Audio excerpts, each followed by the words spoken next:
So let's try to understand the principle of superposition in electrostatics. So according to Coulomb's law, we have known that the attractive and repulsive force are acted along the joining line. Suppose here initially there is a positive charge q1 and we bring a positive charge here. So this positive charge will get attracted or repulsive due to the charge q1. So since these two charges are positive, so it will get repelled,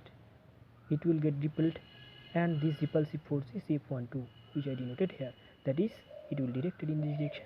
And if we bring another negative charge here, then it will get attracted by the positive charge, that is the force will be acted in this direction.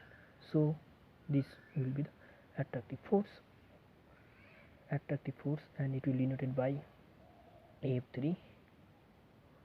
Okay, this is wrong. No. F12, and the net resultant force of the system will be the vector addition law. You have studied in class 11 in vector chapter. So this will be the net resultant force. Suppose this is F. Okay, now I have written C that net force of a given charge is the vector sum of all the forces on it due to other charges.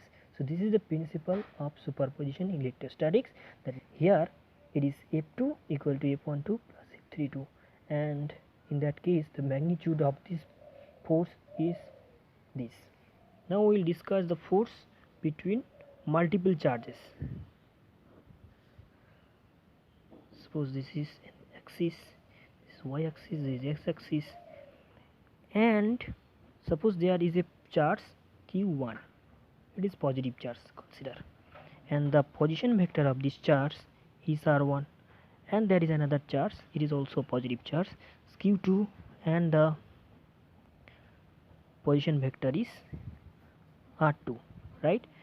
And we bring another third charge, this is q3, same charge, all of these three charges are the same, right? Consider this, and this position vector will be from here to here.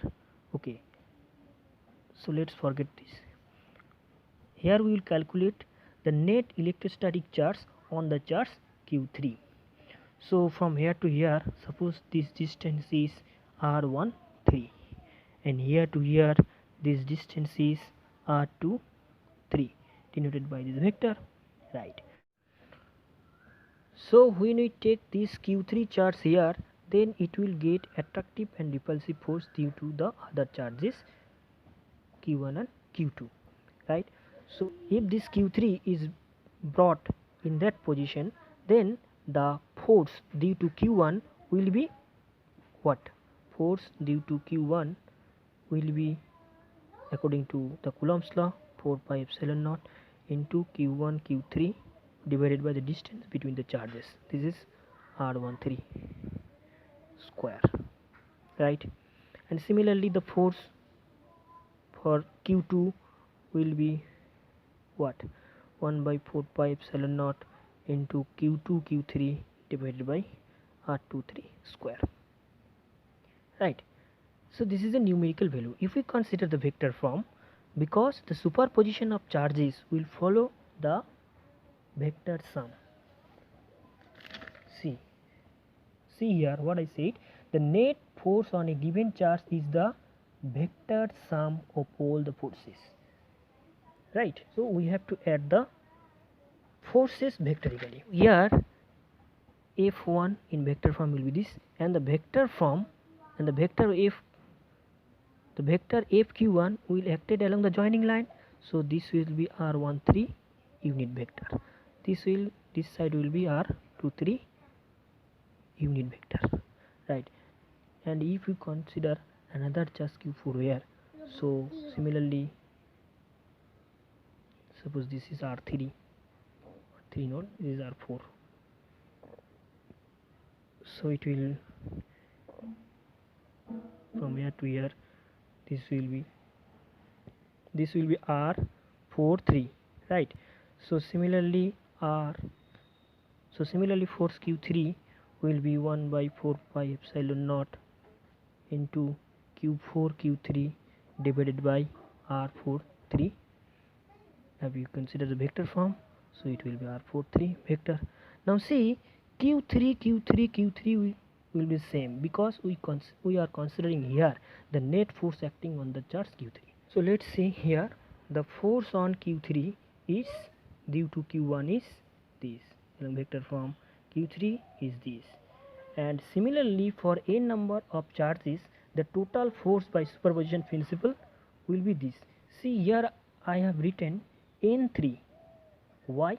Here we are considering the net force on the charge q3 due to the other charge. So if there will be n charge, so I have mentioned here n3 last time as a n3. Okay, now q3 will be common in all the term. So we take the q3 common and this term, so it will be this like this. And if we combine this form in summation form, then this term will be, see here, I have written I equals to 1 to n but not equal to 3. Why? Because here if I is equal to 3, then it will be the same interaction of the same charge, but this we have not to consider here. That's why except I equal to 3, we have to sum this from 1 to n.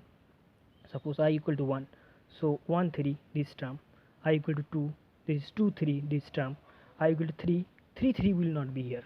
That's, and if we consider the n term, so n3. So this is the compact form of the all charges in a system of multiple charges. Thank you.